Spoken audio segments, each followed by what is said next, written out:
వాక్య లేఖనాన్ని ధ్యానం చేసుకుందాం. పరిశుద్ధ లేఖనములోండి పరమగీతము 1వ అధ్యాయము 6వ లేఖనములో, యెరూషలేము నల్లని దానని నన్ను చిన్న చూపులు చూడకుడి, నేను ఎండ తగిలిన దానను, నా సహోదరులు నా మీద కోపించి నన్ను ద్రాక్ష తోటకు కావలిగత్తుగా నుంచిరి, అయితే నా సొంత తోటను నేను కాయకపోతిని. ప్రార్థన. నల్లని దానని నన్ను చిన్న చూపులు చూడకుడి అని ఈ మాటల్లో ఉన్న దేవా, సారాంశమును మేము గుర్తించులాగున మీ సిలువ ధ్యానముల్లో ఉన్నటువంటి మేము సిలువను గూర్చినటువంటి అవగాహన మాకు కలుగులాగున దేవా, మా కొరకు పొందినటువంటి సిలువ ముందు మేము పొంది ఈ శ్రమలేపాటివి అని నిన్ను ధ్యానించే మనస్సు, నిన్ను తలంచే గొప్ప స్థితి నాకు మాకు అందరికీ దయచేసి మమ్మల్ని అందరినీ బలపరచడానికి నాతో మాతో మాట్లాడుచు ఉన్న యేసుక్రీస్తు వారి ఉన్నత నామమున ప్రార్థించి వేడుకొని పొంది ఉన్నాను పరమ తండ్రి, ఆమేన్. పరిశుద్ధ లేఖనములో పరమగీతము మొదటి 2 అధ్యాయాల్లో ఉన్న సిలువలను గురించి ఈ రోజున మనము జ్ఞాపకము చేసుకుంటే, పద్యభాగములోని గ్రంథం ఇది. దీని పేరును మనము ఆలోచన చేస్తే అతి పరిశుద్ధ స్థలం వంటిది అన్నారు భక్తులు. ప్రియులరా, మనం చూస్తే ప్రసంగినేమో పరిశుద్ధ స్థలమని, పరమగీతాన్నేమో అతి పరిశుద్ధ స్థలమని ఎంచారు. ఈ రోజున మనం చదువుతున్నటువంటి మాటల్లో నల్లని దాననని నన్ను చిన్న చూపులు చూడకుడి. పరమగీతం 1వ అధ్యాయం 6వ వచనములో ఉన్నట్లుగా సంఘము = నలుపు. నల్లగా ఉన్నది ఏంటంట? సంఘము. ఎండ = శ్రమ, అంటే సిలువ అని అర్థము. దేవుని సంఘానికి కూడా ఏముంది? సిలువ లాంటి శ్రమ ఉంది అని మనం భావించాలి. సంఘానికి కూడా ఏముందంట? శ్రమలు ఉన్నాయా లేవా? సంఘానికి ఏమున్నాయి? సిలువలు ఉన్నాయా లేవా? అందుకనే ఎండ వల్ల ఎలా మారిపోయింది సంఘం అంటే, నల్లగా జబ్బుగా మరి నివసించుట అనేది మనం ఇక్కడ చూడగలుగుతూ ఉన్నాం. 2వ రాజుల గ్రంథములో ఒక స్త్రీని మనము పరిచయం చేసుకుంటే, 2వ రాజుల గ్రంథములో ఉన్న ఆ స్త్రీ పేరు ఏమిటి అంటే షూనేమీయురాలు. ఆమెకి కూడా ఏం తగిలింది అని మనము పరిశీలన చేస్తే 4వ అధ్యాయము 18వ లేఖనములో, ఆ బిడ్డ ఎదిగిన తరువాత ఒకనాడు కోతకోయి వారి యొద్దనున్న తన తండ్రి దగ్గరకు పోయి అక్కడ ఉండగా వాడు నా తలపోయనే అని తన తండ్రితో చెప్పాను. అతడు వానిని ఎత్తుకొని తల్లి యొద్దకు తీసుకొని పొమ్మని పనివారిలో ఒకనికి చెప్పగా, వాడు ఆ బాలుని ఎత్తుకొని వాని తల్లి యొద్దకు తీసుకుని పోయెను. పిల్లవాడు మధ్యాహ్నం వరకు తల్లి తొడ మీద పండుకుని ఉండి చనిపోయెను. మంచి మాట చెప్పండి. మంచి వార్త అంటారా, దుర్వార్త అంటారా? సంఘానికి కూడా ఏముంటుందంట? శ్రమ ఉంటుందంట. అందుకని ఇక్కడ చూసినట్లయితే ఈ షూనేమీయురాలు కుమారుడు చనిపోవడానికి గల కారణం ఏంటి? ఎండ. ఏమైందంట అండి? ఇక్కడ ఏం కాసిందంట చూడండి. మధ్యాహ్నం వరకు కూడా మరి తన తండ్రి దగ్గర ఉన్నాడు. మధ్యాహ్నం అయ్యేసరికి చూడండి ఏమంటున్నాడు? నా తలపోయేనే అంటున్నాడండి. ఏం తగిలింది ఆ కుమారునికి? ఎండ తగిలింది. అంటే ఎండ అంటే ఏమిటి అమ్మా? శ్రమ. ఈ శ్రమలో ఆ కుమారుడు ప్రాణాన్ని ఏమైపోయాడు? కోల్పోయాడు. మనము ఆలోచన చేసినట్లయితే మరి చనిపోవడానికి గల కారణమైనటువంటి ఎండ ఏమిటి అంటే, మనము ఆలోచన చేసినట్లయితే ఈ షూనేమీయురాలట ఆ ఎండను కూడా తట్టుకొని ఎక్కడికి పరిగెత్తింది? నీడ కొరకు పరిగెత్తింది కదా అండి. ఎండలో కూడా నీడ ఉంది అని ఆమె ఎక్కడికి పరిగెత్తింది? నీడున్న చోటికి పరిగెత్తింది. ఈ నీడ ఎవరు అంటే ప్రియులారా, ప్రభువైన యేసుక్రీస్తు వారే. ఆనాటి కాలములో చూస్తే ఆ ప్రవక్త ప్రార్థన చేస్తేనే తనకి కుమారుడు జన్మించారు. ఆ ప్రవక్తే ప్రార్థన చేస్తే జన్మించిన కుమారుడు చనిపోయినా కూడా ప్రభు యొక్క కృపను బట్టి ఎందుకు బ్రతకడు అనంట ఆ నీడను కోరుకుని ఆమె గబగబా ఎక్కడికి పరిగెత్తిందంట? చాలా ఎవరికి చెప్పలేదు, కానీ తన బాధ అంతా లోపల దాచుకునంట ఆ ఎండలో కూడా ఆమె ఏం చేసిందంటే పిల్లవాడిని మధ్యాహ్నం వరకు తల్లి తొడ మీద పండుకున్నాడు, చనిపోయాడు. ఆ సంగతి తెలిసినా కూడా దైవజనుని రూములో ఆ కుమారుని పెట్టి ఆ దైవజను దగ్గరికి వెళ్ళి నీడ కోరుకుంటుంది.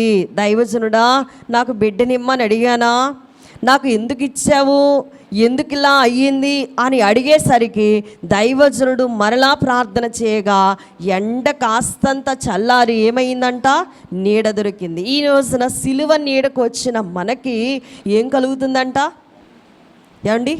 ఎండ నుండి ఏం దొరుకుతుంది? ఉపశమనం దొరుకుతుంది. సిలువ నీడ దగ్గరకు వస్తే ఎండ అనేది మనకి గుర్తుకు రాకుండా ప్రభువే మనలను ఏం చేస్తున్నారు? దాస్తున్నారు. మరి యోహాను స్వార్థలో యోహాను గారు తెలియజేసినటువంటి మాటలు మనం చూసినట్లయితే 14వ అధ్యాయములో వ్రాయబడినటువంటి వాక్యాలు 6వ వచనములో ఈ విధంగా వ్రాయబడి ఉంది. యేసు అంటున్నారు, నేనే మార్గమును. ఏమంటున్నాడండి ఆయన? నేనే మార్గమును, నేనే సత్యమును, నేనే జీవమును. ఆ జీవం అనబడుతున్న క్రీస్తు యొద్దకు ఆమె ఏం చేసింది? పరిగెత్తుకుని వచ్చింది. అందుకనే ప్రభు ఏం చేస్తున్నారు? ఆమెను బాగు చేయడానికి ఇష్టపడ్డారు. 11వ లేఖనములో తండ్రి యందు నేనును నాయందు తండ్రియు ఉన్నామని నమ్ముడి, లేదా ఈ క్రియల నిమిత్తమైనను నన్ను నమ్ముడి. ప్రభునందు ఉన్నవారు ప్రభుని నమ్ముతారు. అందుకని ఆ అమ్మాయికి ప్రభు మీద ఉన్న నమ్మకమును బట్టి ఆమె ఎక్కడికి వచ్చిందంట? నీడ కోసం దైవజను దగ్గరికి ప్రార్థన కోరి ఆమె వచ్చింది. ఆమె ఏం పొందుకుంది? జీవాన్ని పొందుకుంది. జీవ ప్రదాత దగ్గరకు వచ్చి తన కుమారునికి జీవాన్ని మరలా ఆమె పొందుకున్నట్లుగా చూస్తున్నాం. అయితే ఎండ వద్దు అనకూడదంట, కానీ ఎండ కాసినా కూడా నీడ కొరకు మనం ఎక్కడికి రావాలి? సిలువ యొద్దకు రావాలి. ఎందుకు రావాలి అని అంటే చూడండి, యేసుప్రభు వారు చెప్తున్నారు, ఎండ అనేది కామన్గా వస్తుంది. ఎండ అనేది ఉంటుందా లేదా? వేసవికాలంలో వచ్చే సూర్యుని ఎండ కాదు సుమా నేను చెప్పే మాట. ఎండ అనే శ్రమలు ఖచ్చితంగా అందరి జీవితాల్లో కూడా ఏం చేస్తాయి? అందరి జీవితాల్లో కూడా, ఆడు ఉన్నవాడా లేనివాడా పేదవాడా గొప్పవాడా కాదు, కానీ ప్రతి ఒక్కరి జీవితాన్ని కూడా అలా టచ్ చేయడమే మరి శ్రమల యొక్క లక్షణం. అయినా కూడా చూడండి, లూకా సువార్త యేసుప్రభు వారు మనకు ఒక భరోసా ఇస్తున్నారు. ఏంటి ఆ భరోసా అంటే, లూకా సువార్తలో వైద్యుని లూకా 23వ అధ్యాయం 27వ వచనములో వ్రాస్తూ మనకి ఇచ్చిన భరోసా ఏంటి అంటే, గొప్ప జనసమూహమును ఆయన గూర్చి రొమ్ము కొట్టుకొనుచు దుఃఖించుచున్న చాలామంది స్త్రీలను ఆయన్ని వెంబడిస్తూ ఉంటే యేసువారంట వారి వైపు తిరిగి అంటున్నారు, యెరూషలేము కుమార్తెలారా, మీకు ఎండ కాస్తది, అయినా కూడా మీరేం భయపడొద్దు. నా నిమిత్తం కాదు, ఏడవకండి. మీ నిమిత్తము, మీ పిల్లల నిమిత్తం ఏం చేయాలంట?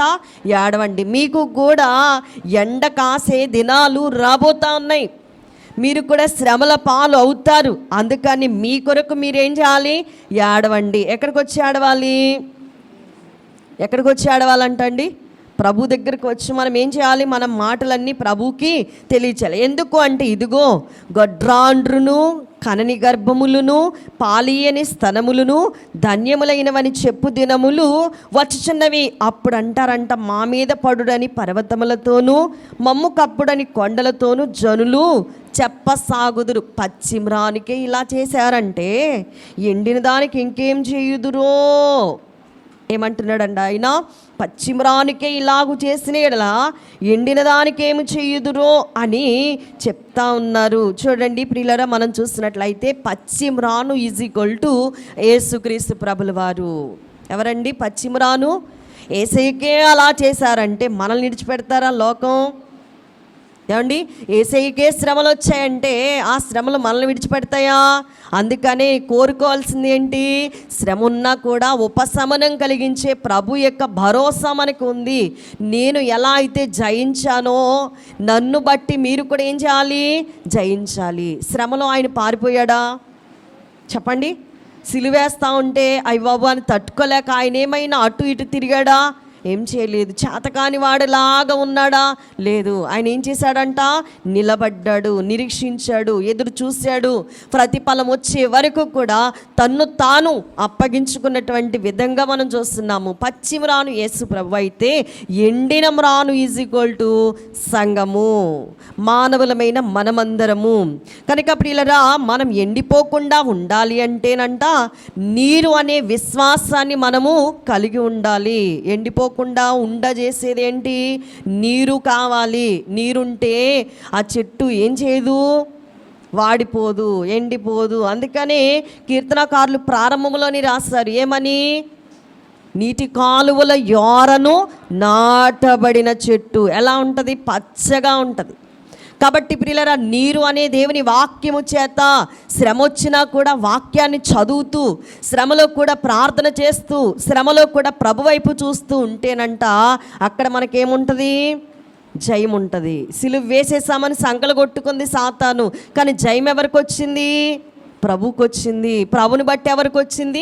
మనకు వచ్చింది. అందుకని శ్రమలో శ్రమ పెట్టేవారు మనల్ని చూసి నవ్వుపోసినా కూడా మనం ఏం చేయాలంట? ప్రభుని బట్టి మనం అందరం కూడా ఆనందించాలంట. అందుకని సంఘము నీడ కోరుకుంటుంది. సిలువ నీడ సంఘానికి చాలా అవసరము. సంఘము సిలువ నీడలోనే ఉండాలంట. పరమగీతములో ఉన్న పెండ్లి కుమార్తె సంఘానికి కూడా ఏం తగిలింది అని రాస్తుంది అని అంటే, పరమగీతము ప్రారంభ అధ్యాయముల్లో మనం చదివినటువంటి మాటల్లో నెక్స్ట్ లైన్ మనం చూసినట్లయితే అక్కడ సంఘము కోరుకుంటున్నటువంటి పరిస్థితి ఏమైందంటే, నా ప్రాణప్రియుడా, నీ మందను నీ వెచ్చట మేపుదువో, మధ్యాహ్నమున నెచ్చట నీడకు వాటిని తోలుదువో నాతో చెప్పుము. ముసుగు వేసుకుని దానినై నీ జతకాండ్ర మందల యొద్ద నేను ఎందుకుండవలను అని. మరి పరమగీతములున్న పెండ్లి కుమార్తె సంఘానికి కూడా ఎండ తగిలినప్పుడు ఏం కోరుకుంటుందంట? నీడ కోరుకుంటుంది. ఈ సిలువ నీడ ఎంతో ఆసరాగా మనకి కనబడతా ఉంది. ఆది కాండముల్లో ఉన్నటువంటి అబ్రహాము గారు ఎక్కడున్నాడంట? 18వ అధ్యాయంలో ఉన్న అబ్రహాము మమ్రే అనగా సింధూర వనం దగ్గర ఏం చేస్తున్నాడంట? ఆయన ఎండవేళ సింధూర వనము అనగా మనం చూస్తున్నట్లయితే అనుభవములో ఉన్నవాడు, అంటే ఎండలో ఉన్నవాడు లేక శ్రమలో ఉన్నవాడు ఎవరండి? అబ్రహాము గారు. దేవునిని బట్టంట ఆయన ఏం కోరుకుంటున్నాడంటే శ్రమే కోరుకుంటున్నాడు కదా. ఏం కోరుకుంటున్నాడండి? గుడారం కావాలని కోరుకున్నాడు. కానీ లోతు ఏం కోరుకున్నాడు? పచ్చదనాన్ని, పరిమళాన్ని కోరుకున్నాడు. కానీ అబ్రహాం ఏం కోరుకుంటున్నాడు? ఎండలో గుడారముల్లో ఉండడానికి ఇష్టపడతా ఉన్నాడు. ప్రత్యక్ష గుడారంలో ఉన్న రంగునట మనం చూసినట్లయితే ప్రియులరా, మనం చూస్తే టెంట్లో ఉన్న రంగు ఏ కలర్లో ఉంటుంది? టెంట్లో ఏ రంగు ఉంటుందంట? Blue colour. మరి చూడండి, ఎన్నో నీడల్లో అబ్రహాం ఉన్నాడంట, కానీ దేవుడు రాలేదంట. కానీ ఎక్కడొచ్చాడు? సింధూర వనములో ఉన్నప్పుడు మాత్రమే దేవుడు వచ్చాడు. సింధూర వనం అనగా ఎరుపు రంగు. సింధూర వనం ఏంటి రంగు అంట? ఎరుపు రంగు. ఆ ఎరుపు అనగా మనము ఆలోచన చేసినట్లయితే శ్రమ. ఈ శ్రమలో ఉన్నప్పుడు అబ్రహామును చూడడానికి ఎవరొచ్చారు? దేవాది దేవుడు వచ్చాడు. మనం సుఖ సంతోషాలతో ఉంటే ప్రభుని మనం ఏం చేయలేము? చూడలేము. అందుకని సింధూరము ఎర్రని రంగును పోలినది. యేసువారి రక్తం యొక్క గుర్తు కూడా ఏ కలరు? ఎరుపు రంగు. యేసువారి యొక్క రక్తము ఎరుపు అనగా మనం సిలువ నీడలో ఉన్నప్పుడంట దేవుడు మన యొద్దకు వస్తాడంట. సిలువ యొక్క చల్లదనం వేరు. ఎచ్చట నీడకు తోలుతావో నాతో చెప్పు అంటుంది ఇక్కడ. సిలువ నీడ అనగా ఇక్కడ మనం చూసినట్లయితే అబ్రహాము ఉన్న ఎండ ఏంటి అని అంటే సంతానలేమి అనే ఎండలో ఉన్నాడు కదండి. ఆయనకి ఏం లేదు. ఎంత భక్తి చేసినా, ఎంత గొప్పగా బ్రతికినా ఒక లేమి అంటూ ఆయనకి ఉంది. ఏంటి ఆ లేమి? ఆ ఎండ నుండి అతడు తప్పించబడడానికంట, సేద తీర్చుకోవడానికంట దేవుని వైపు చూస్తూ ఉంటే దేవుడే అతని దగ్గరికి వచ్చాడంట. ఆ సంతానం లేమిని ఏం చేశాడు? ఆయన తీసివేశాడు. దేవుడు ఈ ఎండను తీసివేయడానికి వచ్చాడు. సిలువ నీడలోనికి వస్తేనంట విశ్వాసుల యొక్క ఎండ కూడా కొట్టుకుని పోతుందన్నారు దైవజనులు. అందుకని సింధూర వనంలోకి ఎవరు వచ్చారు? ముగ్గురు వచ్చారు కదా, తండ్రి, కుమార, పరిశుద్ధాత్మలు వచ్చారు. ఈ పుస్తకం తర్వాత వ్రాయబడినటువంటి నిర్గమాకాండ పుస్తకాన్ని చూస్తే 3వ అధ్యాయం పొద దగ్గరికి కూడా ఎవరు వచ్చారు? పొదలో ఎవరున్నారు? పోనీ ప్రభు ఉన్నారు కదా. పొదలో ఎవరున్నారంట? ప్రభు ఉన్నారు. అక్కడ ఆ మోషే గారితో కూడా దేవుడు ఏం చేస్తున్నారు? మాట్లాడుతూ ఉన్నారు. అతనికి ఉన్నటువంటి స్థితిని ఏం చేశాడు? దేవుడు అక్కడ మార్చివేశారు. కాబట్టి ప్రియులరా, మనం ఎక్కడికి రావాలి అని అంటే ప్రభు యొక్క సిలువ నీడకు మనము రావాలి. మరి ప్రియులరా, మనము ఆలోచన చేసినట్లయితే ఆది కాండం 19వ అధ్యాయములో ఎవరు కనబడుతున్నారంటే ప్రారంభోత్సవములో ఆ సాయంకాలం అందు ఆ ఇద్దరు దేవదూతలనంట సొదొమ చేరినప్పటికీ లోతు సొదొమ గవని యొద్ద కూర్చుండి ఉన్నాడు. లోతు వారిని చూసి వారిని ఎదుర్కోవడానికి సాష్టాంగ నమస్కారం చేసినట్లుగా ఈ లేఖనం మనతో మాట్లాడుతూ ఉంది. కనుక ప్రియులరా, మరి లోతు దగ్గరికి కూడా ఎవరు వచ్చారు? ముగ్గురు రాలేదు, కానీ దేవదూతల్లో ఇద్దరు నడుచుకుంటూ ఎక్కడికి వచ్చారు? లోతు దగ్గరికి వచ్చినటువంటి సన్నివేశాన్ని ఇక్కడ మనం చూడగలుగుతూ ఉంటాం. కనుక ప్రియులరా, ఆయన అంటున్నాడు ప్రకటన గ్రంథంలో 22వ అధ్యాయం 12వ వచనములో, ఇదిగో త్వరగా వచ్చుచున్నాను, వాని వాని క్రియల చొప్పున ప్రతి వానికి ఇచ్చుటకు ఏం చేస్తాడంట? జీతము ఆయన దగ్గర ఉందంటండి. కాబట్టి ఏ క్రియ చేస్తే ఆ ప్రతిఫలాన్ని ఖచ్చితంగా ఏం చేస్తాం? పొందుకుంటాం. అందుకని ఇక్కడ లోతు చేసిన పనికి ప్రతిఫలంగా ఏమొచ్చిందండి? లోతు పచ్చదనాన్ని కోరుకున్నాడు, అబ్రహాం అయితేనో ఎండ కోరుకున్నాడు.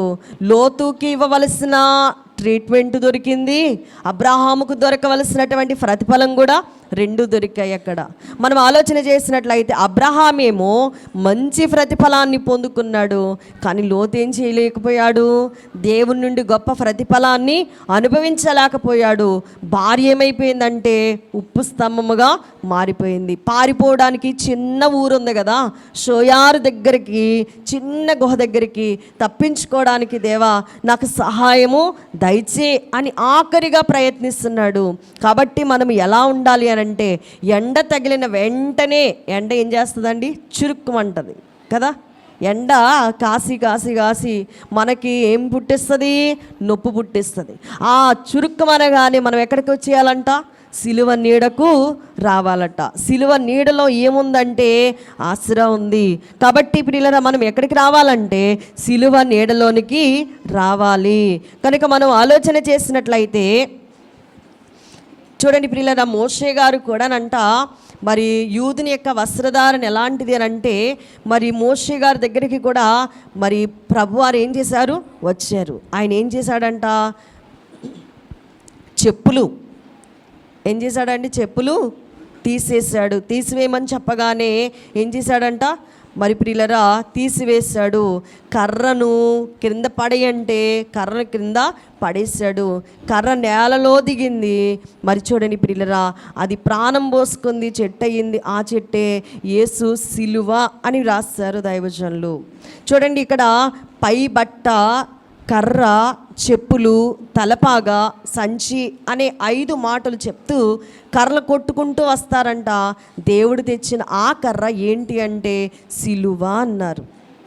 మోషే గారి చేతిలో ఏముందండి? సిలువ. వచ్చినప్పుడు 5తో వస్తేనంట, తిరిగి వెళ్ళేటప్పుడంట కర్ర మర్చిపోయాడంట. ఆ కర్ర ఏమైందండి? నేలలో దిగిందంట.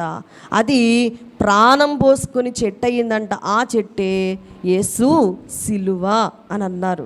కనుక మనం చూస్తే సిలువ నీడలో ఏముందంటే నవ్వొచ్చిందండి. అబ్రహాము గారికి ఏమొచ్చింది? నవ్వుకున్నాడంట. సారా కూడా ఏం చేసింది? వేరే రకంగా నవ్వింది. అబ్రహాము నవ్వుకున్న వ్యత్యాసము, ఆ సారముకున్న నవ్వుకున్న వ్యత్యాసం చాలా డిఫరెంట్గా కనబడుతూ ఉంటుంది. నాకు కుమారుడు పుడతాడు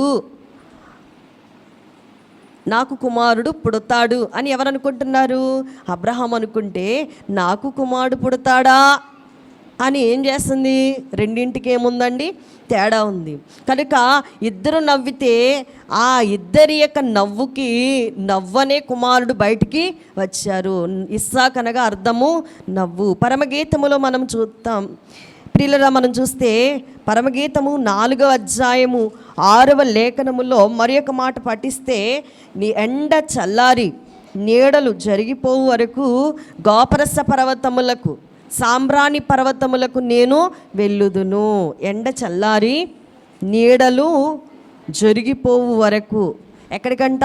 గోపరస పర్వతములకు సాంబ్రాణి పర్వతములకు నేను వెళ్ళుదును అంటున్నారు. ఈ పర్వతాలే సిలువ పర్వతాలు అని అన్నారు. గోపరసము, సాంబ్రాణి. జన్మలో ఏముందంట? యేసు ప్రభు జన్మలో వాడిందేంటి? సాంబ్రాణి. కనుక మనం అందరము ఆలోచించవలసిన విషయం ఏంటి అని అంటే, మరి భక్తిలో ఎండిపోకూడదంట. ఏం చేయకూడదండి? భక్తిలో ఎండిపోవుట, విశ్వాసములో ఎండిపోవుట, భోగములో ఎండిపోవుట, సేవలో ఎండిపోవుట. మనమందరమనంట మందగలిగిన వారము, మందని విడిచిపెట్టకూడదు, గెహజీ ఎలీషాను విడిచిపెట్టాడు అని ఒక మాట వ్రాసారు. చూడండి, ఎందుకు అనంటే ఈ మాటలు మనమందరము కూడా మందగలిగిన వారము, సంఘము కలిగిన వారము. సంఘం ఎలా ఉండాలంట? భక్తిలో ఎలా ఉండాలండి? ఎండిపోవాలా? భక్తిలో ఎలా ఉండాలి? చాలా గొప్పగా ఎదగాలి. విశ్వాసంలో ఎలా ఉండాలి? చాలా గొప్పగా ఎదగాలి. ప్రియుల, మనం చూస్తే సేవలో కూడా దేవుని యొక్క సన్నిధిని మనము కలిగి ఉండాలి. కనుక ప్రియులరా, జకర్య గ్రంథములో వ్రాయబడ్డ మాటలు చూసినట్లయితే, జకర్య గ్రంథం మరి అక్కడ 11వ అధ్యాయములో 17వ లేఖనములో భక్తుడు రాసినటువంటి మాటలు మనం ఆలోచన చేసినప్పుడు, మందను విడనాడు పనికి మాలిన కాపరికి శ్రమ, అతని చెయ్యియు కుడికన్నును తెగవేయబడును, అతని చెయ్యి బొత్తిగా ఎండిపోవును, అతని కుడికంటికి దృష్టి బొత్తిగా తప్పును. మందని ఏం చేయకూడదంట? మందలో ఉన్నాం కదండి. మందనగా ఇక్కడను పై నక్కడను, ఇక్కడను పైన ఒక్క కుటుంబమే అగును, లేక కూరే డగును, మరి ఒక లేక కూరే డగును, మరి ఒక లేకకు నొక్కటియే అగును, ఒక్కటియే సంగమగును, ఒక్కటియే మందయగును. వధువు వరుని కొరకు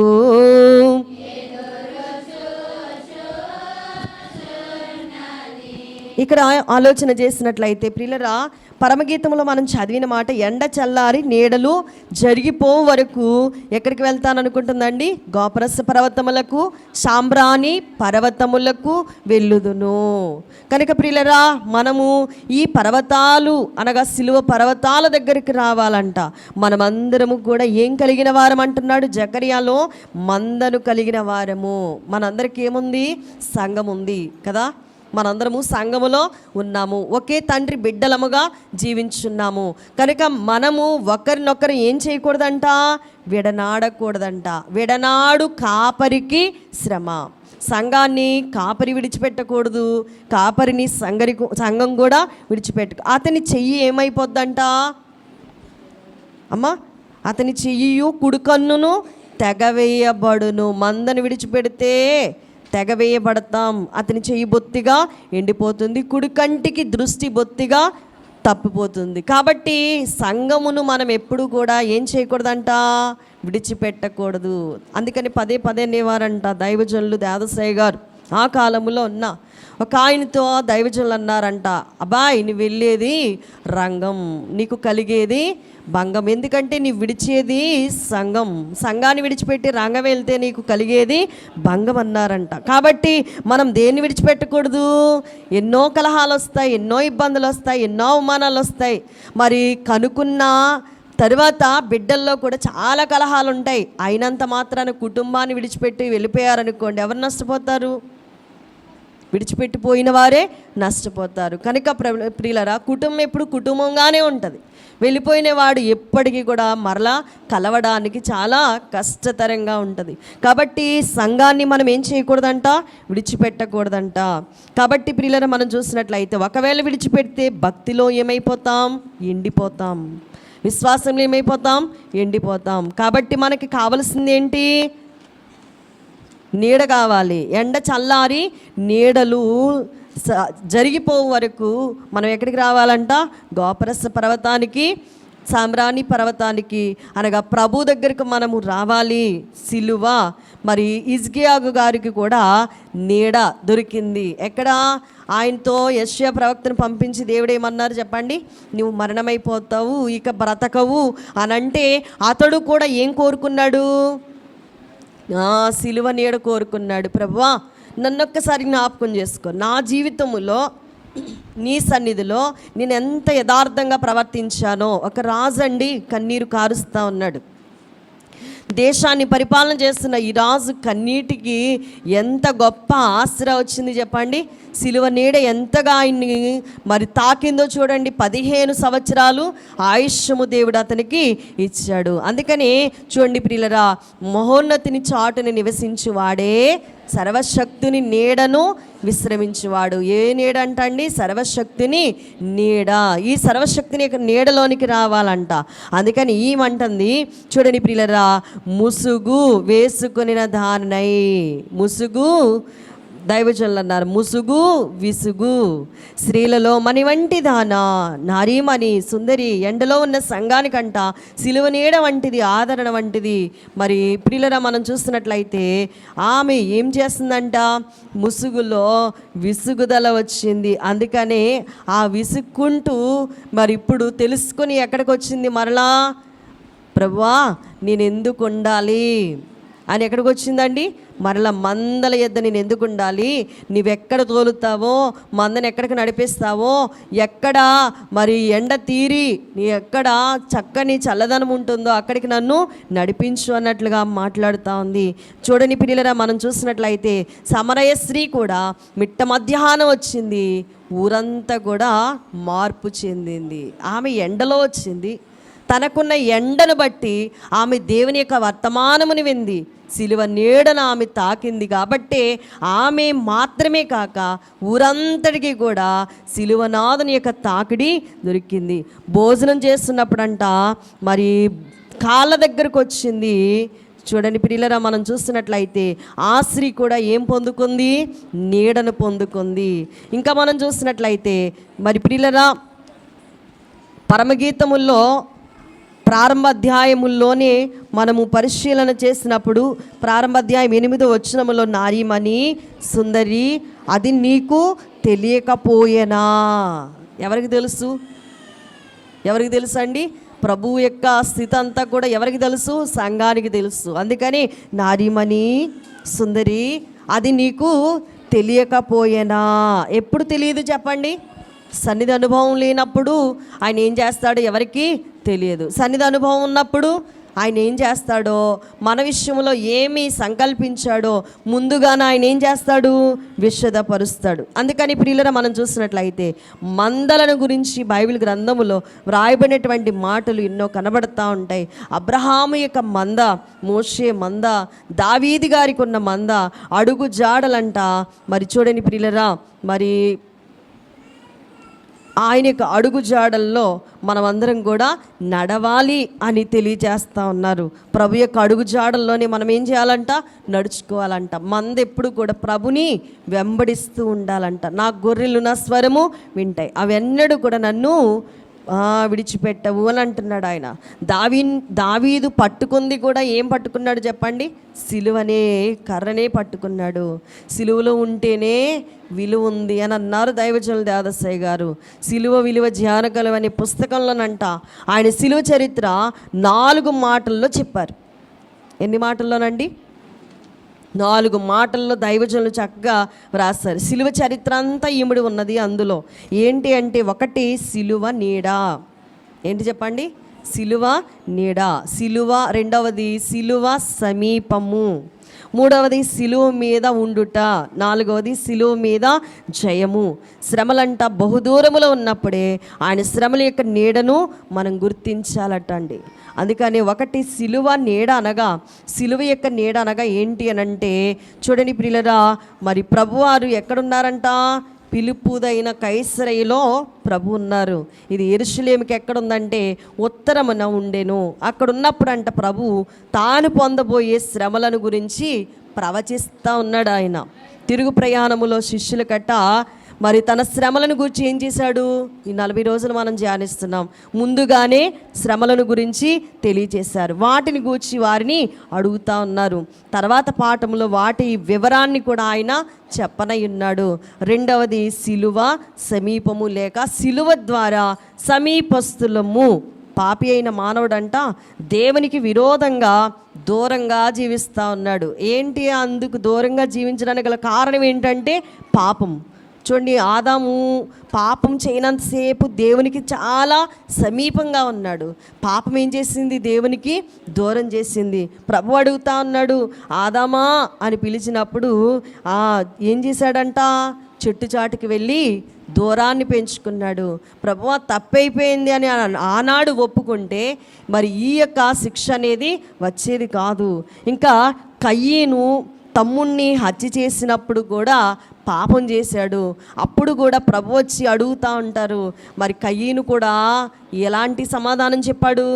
నా తమ్ముడికి నేనేమైనా కావలవాడినా అన్నాడు.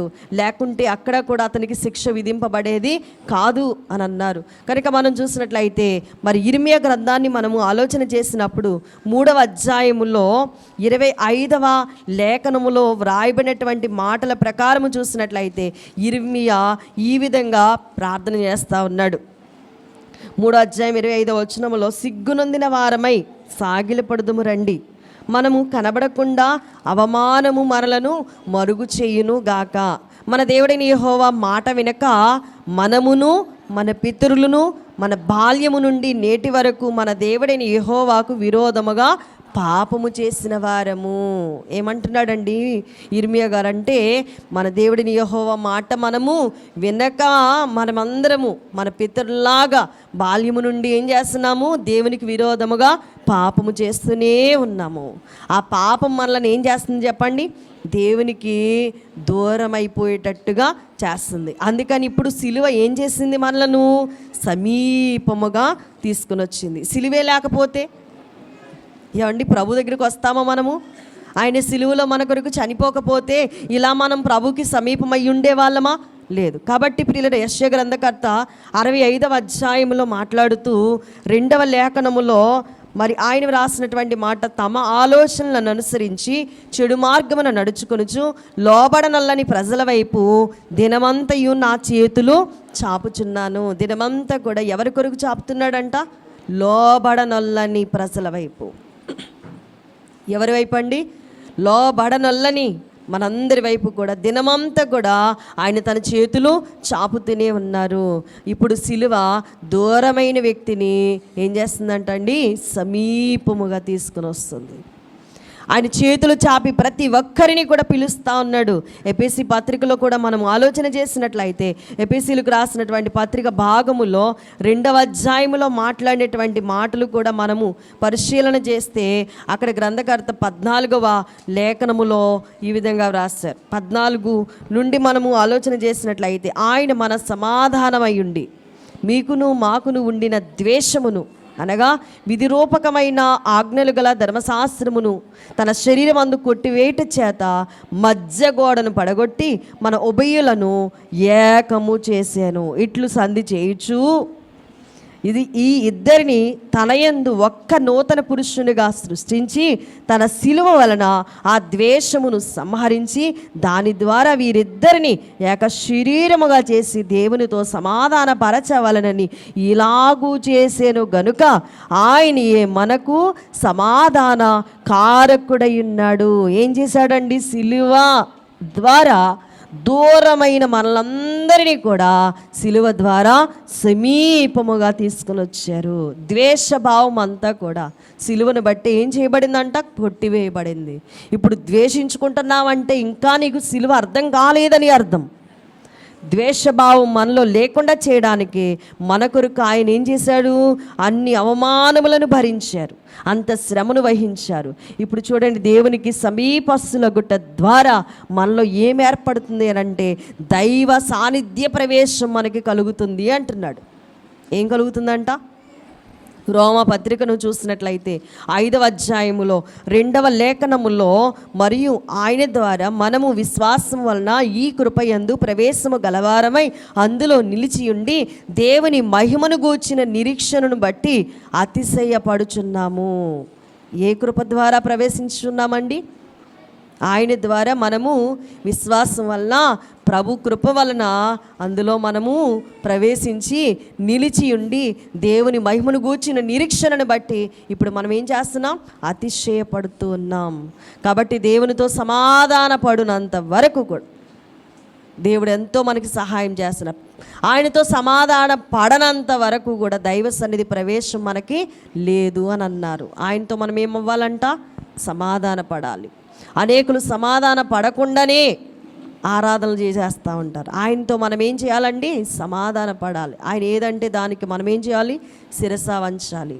ఆయన మనల్ని శిక్షించాలన్నా ఆయనే, రక్షించాలన్నా ఆయనే. ఆయనకి మనల్ని మనం ఏం చేసుకోవాలి? అర్పించుకోవాలి. ఆయనకి మనం సమయాన్ని ఇవ్వాలి. ఆయన్ని మనం అర్థం చేసుకోవాలి. ఆయనతో మనం సమాధాన పడిపోవాలి. ఆయన చెప్తా ఉంటాడు, మన మనసాక్షితో చెప్తా ఉంటాడు, మనల్ని గద్దిస్తూ ఉంటాడు. నువ్వు చేసిన తప్పు అన్నప్పుడు మనం ఆయనతో ఏమైపోవాలి? సమాధాన పడిపో. కాదు నేనేం చేశాను అంటే గనుక అక్కడ ఆరాధనకి వెళ్ళినా కూడా అది వ్యర్థమే. కాబట్టి మనం చూసినట్లయితే దైవ సాన్నిధ్య ప్రవేశము దేని వల్ల కలిగిందంట? శిలువ ద్వారా. దేవునికి సమీపస్తులగట ద్వారా దైవ సాన్నిధ్య ప్రవేశం దొరికింది. రెండవది చూస్తే వర్ధిల్లాము కదండి. ఎంతగా వర్ధిల్లాము?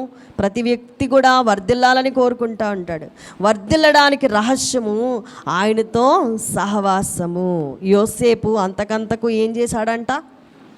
యోసేపు అంతకంతకు ఐగుప్తు దేశములో వర్ధిల్లాడు. ఎవరితో సహవాసం చేశాడు? ఏమండి, ఐగుప్తు దేశంలో చాలా రకాల దేవుళ్ళను ఆరాధించి ఆ సమయంలో కూడా యవ్వనుడు చూడండి, ఎన్ని దెబ్బలు పొందినా కూడా, ఎన్ని హింసలు పొందినా కూడా, ఎన్ని అవమానాలు పొందినా కూడా, జైలుకు వెళ్ళినా కూడా ఎవరిని విడిచిపెట్టలేదు? దేవుని సహవాసాన్ని విడిచిపెట్టలేదు. దేవునికి సమీపముగా ఉన్నాడు గనుకనే అంతకంతకు ఏం చేశాడు? వర్ధిల్లుతూ ఉన్నాడు. శ్రమలు వస్తాయి, కానీ మనం వాటిని జయించే సాధనమైన క్రీస్తుని వెతుక్కుంటూ మనము ఆయన యొద్దకు రావాలంట. పశ్చిమరానికి ఇలా చేశారంటే మనకి కూడా చేయక మానరు. కనుక మనకి ఆశ్రయం ఎవరంటే, మన భరోసా ఎవరంటే, మన ధైర్యం ఎవరంటే ప్రభు అయిన యేసు. అందుకని ఇంకా చూసినట్లయితే మరి మూడవది పరిచర్య భాగ్యం దొరుకుతుందంట. దేవునికి సమీపస్తులుగా రావడం ద్వారా పరిచర్య భాగ్యం దొరుకుతుంది. దేవదూతలకు కూడా లేని పరిచర్య భాగ్యం దేవుడు మనకిస్తానని సువార్త బోధ ఎవరో చేస్తారని తలంచక ప్రతి ఒక్కరు కూడా మరి సువార్త సేవ పరిచర్యలో పాలు పంపులు పొందాలంట. సువార్త సేవ అంటే మైకులు తీసుకుని ఓదరగొట్టడమే కాదు, లేక మరి ఏదో చేయడమే కాదు. కానీ చూడండి, కొరింథీయులకు రాసిన 2వ పత్రిక 5వ అధ్యాయం 18వ వచనంలో సమస్తమును దేవుని వలననైనవి, ఆయన మనలను క్రీస్తు ద్వారా తనతో సమాధానపరుచుకొని ఆ సమాధాన పరిచర్యను మాకు అనుగ్రహించను. పరిచర్య అంటే ఏంటండి? దేవుని గురించి ఏది చేసినా అది పరిచర్య. కాబట్టి మనం చేయగలిగినంత వరకు ఏం చేయాలంట? ప్రతి ఒక్కరు కూడా చేయాలంట దేవుని పరిచర్య. ఇక 4వది చూస్తే ఇశ్రాయేలీయులతో సహా పౌరులుగా ఉంటామట అండి. మనం పౌర హక్కు సంపాదించుకున్న వారముగా ఉన్నాం. దేని ద్వారా ఈ పౌరసత్వం వచ్చింది మనకి అని అంటే, ఎపిసీలకు రాసిన పత్రిక భాగములో పౌలు గారు 2వ అధ్యాయంలో మాట్లాడుతూ 21వ వచన భాగాన్ని చదివితే, ప్రతి కట్టడమును ఆయనలో చక్కగా అమర్చబడి ప్రభువునందు పరిశుద్ధమైన దేవాలయమగుటకు వృద్ధి పొందుచున్నది. ఆయనలో మీరు కూడా ఆత్మ మూలముగా దేవునికి నివాస స్థలమై ఇండుటకు కట్టబడుచున్నారు. ఆయనలో మనం ఏం చేయబడ్డామంట? కట్టబడుచున్నాము. ఆయనలో కట్టబడ్డాము కాబట్టి ఆయనలోనే స్థిరపరచబడి మరి మనం ఆయన కొరకు జీవించాలి, పౌరులముగా ఉండాలి. పేతురు రాసిన మొదటి పత్రికలో కూడా ఒక మాట తెలియచేస్తూ అంటాడు. మొదటి పత్రిక 2వ అధ్యాయములో 5వ లేఖనములో ఆయన కూడా మాట్లాడుతూ అన్నాడు, యేసుక్రీస్తు ద్వారా దేవునికి అనుకూలములగు ఆత్మ సంబంధమైన బలులను నర్పించుటకు పరిశుద్ధ యాజకులుగా ఉండునట్లు మీరును సజీవమైన రాళ్ళవలే నుండి ఆత్మ సంబంధమైన మందిరముగా కట్టబడుచున్నారు. సజీవమైన రాళ్ళలాగా మనము ఏం చేయబడాలంట? ఆత్మ సంబంధమైన మందిరముగా కట్టబడాలట. సజీవమైన రాళ్ళు ఎవరు? మనమే. ఇప్పుడు ఆత్మ సంబంధంగా ఎవరు కట్టబడాలి? మనమే కట్టబడాలి. ప్రభు కొరకు మనము కట్టబడాలి. కాబట్టి అప్పుడు మనం ఏమై ఉంటాము అని అంటే, దేవుని ఇంటిలోని పిల్లలమగుదుము. కనాను స్త్రీ వచ్చిందండి. 6వదిగా చూసినట్లయితే దేవుని ఇంట్లో మనం ఏమై ఉంటామంట? పిల్లలమై ఉంటామంట. కనాను స్త్రీ వచ్చినప్పుడు యేసు సహాయం కోరినప్పుడు ప్రభు ఒక మాట అన్నారు, అమ్మ పిల్లల రొట్టె తీసుకొని కుక్క పిల్లలకు వేయుట యుక్తం కాదు అన్నారు. మనం అందరం ఎవరమంట? దేవుని పిల్లలముగా ఉండాలని ఆయన మనలను ఏర్పాటు చేశారు. మన దైవజనులు చక్కగా రాశారు, దేవా రాజా పుత్రులమై తేజారిల్లు దాము, దేవాపుత్ర స్వాతంత్ర్యముతో దేవుని చేరుదాము,